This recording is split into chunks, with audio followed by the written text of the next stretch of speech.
Okey, Assalamualaikum warahmatullahi wabarakatuh. Nama saya Ahmad Bukhari bin Abdul Aziz, AP 190404. Okey, hari ini saya akan memberikan penerangan berkaitan dengan kejadian tanah runtuh yang berlaku di Highland Tower, Taman Hillview, Ulu Klang, Selangor. Okey, gambar menunjukkan bangunan Highland Tower yang berada di Taman Hillview, Ulu Klang, Selangor. Gambar pertama menunjukkan bangunan Highland Tower, iaitu blok 1 yang runtuh pada 11 Disember 1993 dan telah mengorbankan seramai 48 orang. Dan gambar yang kedua menunjukkan bangunan blok 2 dan blok 3 yang masih kekal utuh sehingga kini, tetapi telah ditinggalkan. Okey, seterusnya iaitu kesan daripada kegagalan tanah yang berlaku di Taman Hillview, Ulu Klang, Selangor. Kesan yang pertama iaitu runtuhnya pangsapuri mewah ataupun lebih dikenali sebagai Highland Tower. Dan kesan yang kedua, runtuhan tersebut menyebabkan kematian seramai 48 orang.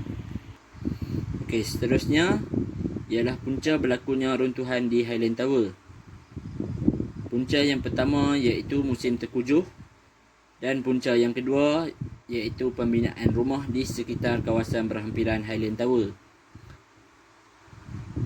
Keruntuhan pangsapuri ini turut dikatakan berpunca daripada kerja-kerja pembinaan rumah yang terletak di kawasan belakang bangunan Highland Tower. Kawasan pembinaan itu terletak di Bukit Antarabangsa di mana kerja-kerja pembinaan dimulakan sejak tahun 1991 dan telah mengakibatkan struktur tanah menjadi longgar disebabkan penebangan pokok. Ketiadaan akar tunjang yang selama ini menampung dan menerima taburan hujan yang lebat dan bertindak sebagai pemangkin kepada tanah menyebabkan air mudah meresap masuk ke dalam rongga-rongga tanah. Apabila tidak ada tanaman yang menutupi bumi, air meresap ke dalam tanah dengan cepat dan menjadi pelincir kepada gelongsoran tanah dan bangunan yang di atasnya akan mudah runtuh.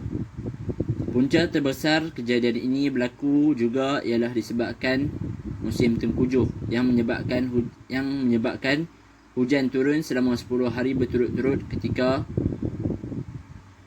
musim tengkujuh pada hujung tahun ketika itu. Punca yang ketiga iaitu kesilapan pemaju semasa melakukan pembinaan. Bekas Presiden Pertubuhan Arkitek Malaysia (PAM) Henry Lee In Siong memberitahu Mahkamah Coroner Kuala Lumpur bahawa pelukis plan pangsapuri Highland Tower yang runtuh itu, Wong Ting Sang, tidak mempunyai kelayakan bagi merangka plan bangunan setinggi 12 tingkat. Beliau menyatakan bahawa pelukis itu hanya mempunyai kelayakan untuk merangka plan bangunan tidak melebihi 300 meter persegi atau 3,000 kaki persegi atau tidak melebihi 2 tingkat. Pembinaan Highland Tower ini juga telah mencabuli Akta Pemeliharaan Tanah dan Akta Kualiti Alam Sekeliling kerana melebihi kecurunan 18 darjah di kawasan lereng bukit yang merupakan kawasan sensitif alam sekitar. Okey, akhir sekali kita beralih kepada cara untuk memperbaiki keadaan tanah. Cara yang pertama iaitu menanam semula pokok-pokok di kawasan cerun. Cara yang kedua, membina sistem paparitan yang sempurna. Dan yang ketiga, pihak pemaju perlu memastikan keadaan tanah. Keempat, membina sangkar batu di kawasan lereng bukit. Dan cara yang terakhir iaitu pemantauan secara berkala terhadap struktur tanah di kawasan pembinaan tersebut.